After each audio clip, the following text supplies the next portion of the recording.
আপনারা দুবাইতে যাচ্ছেন, কোন দেশে যাচ্ছেন? দুবাইতে। আপনাদের কাজ কি জানেন? হ্যাঁ, আপনাদের হেল্পারিং এর কাজ আর হচ্ছে ক্লিনারের কাজ। তো আপনারা বিগত দিন ধরে আমাদের এখানে ওয়েট করছেন। তো অনেকেই বলতেছে বাংলাদেশে যে দুবাইয়ের ভিসা হচ্ছে না, দুবাইয়ের ভিসা হচ্ছে না, বা আমাদের কিছু ক্যান্ডিডেট, কিছু লোকের এখনো বুঝার না যে দুবাইয়ের ভিসাটাকে আমরা ভুয়া দিতেছি। আপনাদের মাধ্যমে ফ্লাইট দিয়া আমরা এটা কি প্রমাণ করে দিলাম যে আমরা ব্যতীত হল বাংলাদেশে দুবাইয়ের ভিসা কেউ দিতে পারছে না, তাই না?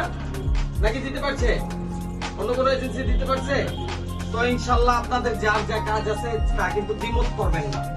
কোম্পানি থেকে বলবেন যে দ্বিমত করবো, এই করবো, আমি যাব না, এই কাজ করবো না, এই কাজ করতে আসি না, এই নেই, এনি প্রবলেম আপনারা আমার সাথে যোগাযোগ করবেন। আমার নাম্বার সকলের কাছে নিয়ে যাবেন, কার্ড আমার নিয়ে যাবেন সকলে।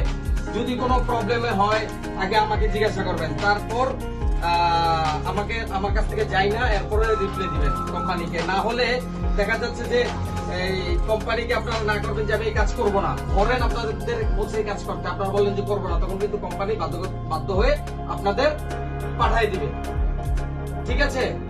তো ইনশাল্লাহ আপনারা যে কাজে যাচ্ছেন সকলের কর্মস্থল থেকে সকলে সচেতন থাকবেন এবং সততার সহিত কাজ করবেন। আপনাদের কাজ কাম আঁকা সবকিছু ঠিক আছে কিনা? হ্যাঁ, লিসেন, সবকিছু ঠিক আছে না? মোবাইল বন্ধ। সবকিছু ঠিক আছে কিনা এটা ওই দেশে গিয়ে সকলে ভিডিওর মাধ্যমে আমার 53 নাম্বার আমার হোয়াটসঅ্যাপে কানেক্টিং হয়ে আমাদেরকে একটা ভিডিও বার্তা দিবেন যে হ্যাঁ আমাদের সবকিছু অল টোটাল ঠিক আছে, আমাদের কাজ কর্ম থেকে সবকিছু ঠিক আছে। ওকে, আসসালামু আলাইকুম।